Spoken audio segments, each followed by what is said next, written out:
Bonjour, vous regardez France 24 et c'est l'heure de l'entretien. Faisons un cauchemar, ensemble. C'est dans l'air du temps. Imaginons que la pensée dominante et unique est désormais détenue par les aboyeurs d'aujourd'hui. Ceux qui tirent gloire d'avoir un prénom français. Les joyeux tourlourous qui partent régulièrement en goguette en Russie pour revenir ébahis par l'œuvre sociale de Vladimir Poutine. Les trumpistes casaniers du dimanche qui croient se donner le frisson de la transgression en commentant sur Internet le moindre article ayant trait à la famille, à l'ordre, aux grandes stratégies qui broient l'humain. Ceux qui voient dans la naphtaline d'hier le subversif de demain. Et ils sont fiers de hurler leurs inepties comme les crémiers collabos du roman Au bon beurre de Jean Dutour étaient fiers d'offrir leurs œufs au maréchal Pétain. Ils ont gagné, je vous dis. Ce sont eux, aujourd'hui, les maîtres à déblatérer en France comme ailleurs. Au moins, ils ne peuvent plus se grimer en éternelles victimes de l'esprit universaliste. Mais que reste-t-il? Qui reste-t-il pour résister à ce vieil occupant obscurantiste, souvent défait, mais jamais éradiqué? Il y en a, peut-être pas un sur 100, mais pourtant, ils existent. Caroline Fourest est de ceux-là, malgré les tombereaux d'injures et de menaces anonymes qu'elle encaisse. Elle nous présente ici Génie de la laïcité, son récent ouvrage paru chez Grasset, où elle dépeint une laïcité à la fois protectrice de l'individu et préservant l'avenir de sociétés non compartimentées. Caroline Fourest, bonjour. Si je viens de faire tout ce laïus, c'était pour vous demander si vous ne vous sentez pas dans le quart-monde ambiant de la pensée une âme de résistante. Écoutez, en tout cas, il faut pas mal de patience pour essayer effectivement de tenir avec d'autres, hein, heureusement, parce que je pense qu'on fait partie d'un pays qui a encore beaucoup de beaux esprits qui souhaitent se battre sur deux fronts à la fois. Se battre à la fois, effectivement, contre les esprits chagrins et errants dont vous avez parlé, et qui, évidemment, sont ceux qui peuvent gagner à la fin de l'histoire. Et puis, les provocations, les crimes commis au nom du fanatisme qui les poussent vers la gloire et vers la victoire. C'est-à-dire que le sentier est... Le sentier est étroit, il est fin, en même temps il est très sain, vous voyez, ni fanatique, ni raciste, ni nationaliste. C'est un sentier qui réunit le plus grand nombre de citoyens, mais encore faut-il trouver des incarnations, trouver les mots toujours pour réussir à se battre en même temps. Et puis vous avez raison, un peu trouver l'énergie de se battre sur deux fronts à la fois, parce que ça demande pas mal Alors de... justement, vous disiez, ça fait presque consensus. Aujourd'hui, tout le monde est pour la laïcité. Même Marine Le Pen, dont les aïeux idéologiques étaient cléricaux et antisémites. Et tout le monde dit, oui, la laïcité, c'est formidable. Comment vous faites, vous, pour tracer votre chemin et séparer le bon grain de l'ivraie? C'est pour ça qu'avec ce livre, j'ai vraiment eu besoin de faire un retour sur l'histoire pour essayer d'éclairer ces grandes familles idéologiques qui, parfois aujourd'hui, ont des héritiers absolument surprenants. Effectivement, vous l'avez dit, le Front National est le parti qui est le plus l'héritier de cette droite nationaliste, cléricale, raciste, contre qui s'est faite la loi de 1905 et la séparation. À l'autre bout du spectre, il y a aujourd'hui des gens qui se disent porte-parole des minorités, qui en fait sont les plus grands alliés objectifs de l'obscurantisme et des dominants, parce qu'eux aussi portent un projet communautariste, identitaire, parce qu'eux n'ont pas compris que, par exemple, la loi de mars 2004 qui préserve l'école publique des signes religieux ostensibles, c'est une loi qui va directement dans la lignée de l'esprit de Condorcet et des grands philosophes par la suite des Lumières, qui étaient à la fois antiracistes et anti-obscurantistes. Je ne vous ai jamais comprise sur l'histoire de cette loi, parce que dans votre livre, vous dites la laïcité, c'est aussi un combat, c'est aussi une façon d'être presque séduisant, d'entraîner les enfants. Vigilant, en tout cas. Et vigilant.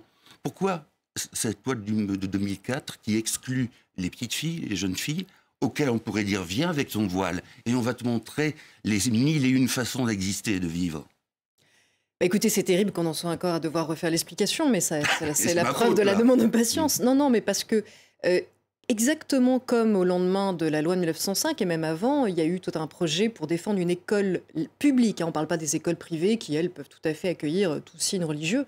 Mais les écoles publiques, en France, elles ont une histoire. C'est celle, effectivement, d'être un temple de la laïcité, mais pas seulement ça, d'être un lieu où on apprend la citoyenneté et l'égalité, et donc l'égalité homme-femme. Et donc c'est normal que dans ce temple-là, entre guillemets, il y ait quelques règles absolues, comme essayer de préserver la neutralité, essayer de préserver cette philosophie de l'égalité.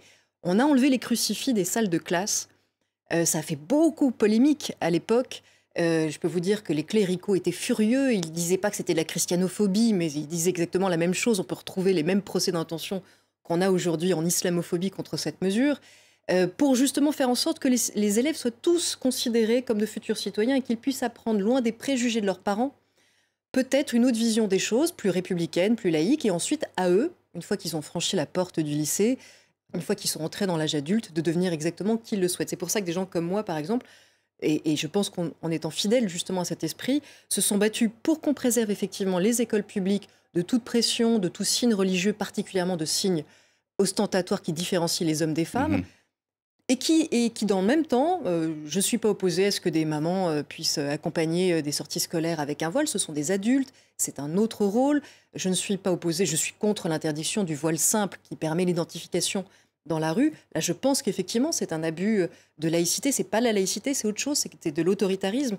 Mais l'école publique, c'est ce rendez-vous commun entre l'ultra-liberté, où on fait plus société commune, où on n'apprend plus rien en commun, et l'abus de pouvoir, qui est aussi une tentation que je combats et qui existe.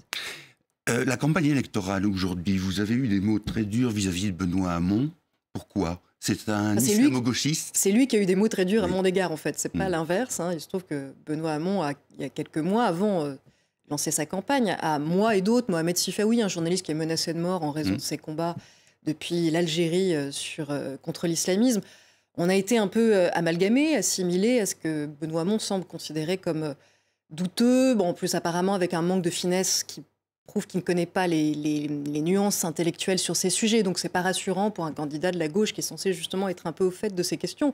Donc, non, j'ai simplement porté avec d'autres un appel à la vigilance parce que notamment vis-à-vis de certains porte-parole de Benoît Hamon qui ont, pour moi, ça c'est un combat que je mènerai toute ma vie, qui ont cautionné et même milité avec des collectifs anti-Charlie, pro-islamistes que je considère comme étant extrêmement dangereux, extrêmement régressifs, extrêmement réactionnaires. Et venant de Charlie Hebdo et défendant la mémoire de mes amis, je considère vraiment qu'une gauche qui peut être efficace aujourd'hui pour préserver à la fois nos libertés, notre vivre ensemble, une gauche qui peut justement faire barrage à ce que nous redoutons tous, c'est-à-dire le score élevé de Marine Le Pen, mais aussi une certaine droite cléricale qui fait son retour.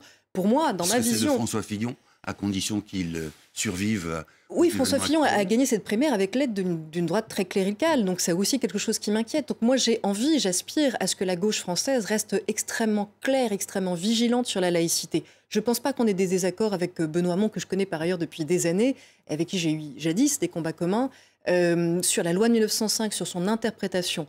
En revanche, d'ailleurs Benoît Hamon a cité mon livre pendant la campagne, il a aussi parlé de la laïcité comme un bouclier et pas comme un glaive. Donc on est d'accord là-dessus, on est d'accord sur la nécessité d'apaisement, pas de surenchère législative. Je pense qu'on est moins d'accord sur le degré de vigilance à avoir vis-à-vis des collectifs intégristes et pas seulement catholiques qui menacent la laïcité. Vous dites dans le livre à un moment, parfois, je vous cite, de guerre lasse, il me vient l'envie de laisser l'arène aux incendiaires, islamistes contre racistes, et de partir loin de cette folie. On pense à Juppé et sa tentation de Venise. La vôtre, on ne va pas dire laquelle elle est, à moins que vous souhaitiez le faire, mais comment vous faites pour ne pas y céder, justement, à cette tentation? D'abord, j'ai la chance d'équilibrer ma vie entre des moments de combat intellectuel qui sont effectivement parfois un peu intenses, un peu rudes, confrontée à beaucoup de mauvaise foi, et puis d'être très bien entourée, d'être très heureuse et de vivre des moments de beauté. Je photographie de la faune sauvage, enfin je vais voir des choses qui m'apaisent, parce que je pense qu'il faut, sur ces questions, régulièrement se rééquilibrer, s'oxygéner pour ne jamais être gagné par la colère. Moi, je n'aime pas mener ces combats dans la colère, j'aime les gagner dans la sérénité, les mener dans la sérénité, la précision des mots. Je suis souvent agressée par des gens qui sont... C'est pas que la violence et les menaces. Souvent, on me demande est-ce que ça demande... C'est pas ça le plus dur à vivre, honnêtement. C'est les accusations d'islamophobie qui, quand vous êtes antiraciste, sont extrêmement pénibles et désagréables et salissantes. C'est les détournements de vos propos, c'est le fait de gens qui vous accusent de choses qu'ils n'ont jamais vues, ni lues, ni entendues de votre part, mais qu'ils ont lues sur Internet. C'est tout ce combat qui rejoint tout ce qu'on dit sur aussi la post-vérité. Ceux qui lancent des alertes aujourd'hui sont traités de menteurs alors qu'ils disent vrai. Et l'inverse, ils sont traités de menteurs par des gens qui sont des manipulateurs et qui disent faux. Et ma grande inquiétude aujourd'hui, à l'ère de Trump, qui est le cauchemar qu'on a tous voulu éviter, qui s'est réalisé aux États-Unis, c'est qu'il y ait une tentative d'effacer, au fond, tous les gens nuancés au milieu entre ces deux extrêmes. On a l'impression qu'il y a le camp de la complaisance envers l'obscurantisme qui résiste, enfin, qui gagne un peu parfois des galons, mais qui a aussi de plus en plus de vigilants pour l'observer. Et puis, quelque part, le camp des nationalistes, des revanchards, des xénophobes, des racistes, de ceux qui admirent Poutine, dont vous avez parlé, qui à la fin de fin sont d'une telle violence, d'une telle simplification, qu'ils emportent tout, qu'ils simplifient tout, et qui finalement, ils vont être peut-être les gagnants de cette bataille que nous, la gauche Charlie, par exemple, la gauche laïque, on essaie de mener. La vraie gauche Charlie, celle qui n'a pas attendu le 13 novembre. Oui, mais moi je suis très heureuse qu'on soit rejoint par de plus en plus de vigilants. On en a besoin, même s'il n'y a pas toujours d'incarnation politique, ou s'il y en a, ou si elle est minoritaire aujourd'hui, peu importe. Je sais que cette vigilance existe. Mais c'est sûr que dans les urnes, mais c'est sûr que sur les plateaux, mais c'est sûr qu'au moment de peut-être de céder à un programme politique, c'est parfois la colère qui l'emporte. Et donc, j'espère qu'on est encore un pays, et tous les francophones amoureux des mots qui nous écoutent savent prolonger les débats par des livres. On est encore dans cette partie du monde, peut-être contrairement aux États-Unis, où des livres changent encore le cours d'une campagne, le cours du monde. J'ai la naïveté de penser que c'est cet amour des mots, cet amour de la précision intellectuelle et de la laïcité qui peut nous sauver d'un phénomène à la Donald Trump. Et vous savez, j'ai beaucoup entendu des journalistes, des collègues, des confrères, des intellectuels américains et britanniques m'expliquer depuis notamment le 7 janvier, depuis l'attentat contre Charlie, que la France, on était un pays islamophobe, qu'on ne supportait pas la différence. Et je leur disais, mais vous confondez tout. Notre amour de la laïcité est un amour de la fraternité. La fraternité, c'est ce qui nous permettra au contraire de tenir tête à Marine Le Pen, et je l'espère. Merci Caroline Fourest. Vous voyez que l'émission ne se termine pas comme un cauchemar. Merci infiniment à vous, et quant à vous, chers téléspectateurs, à très bientôt.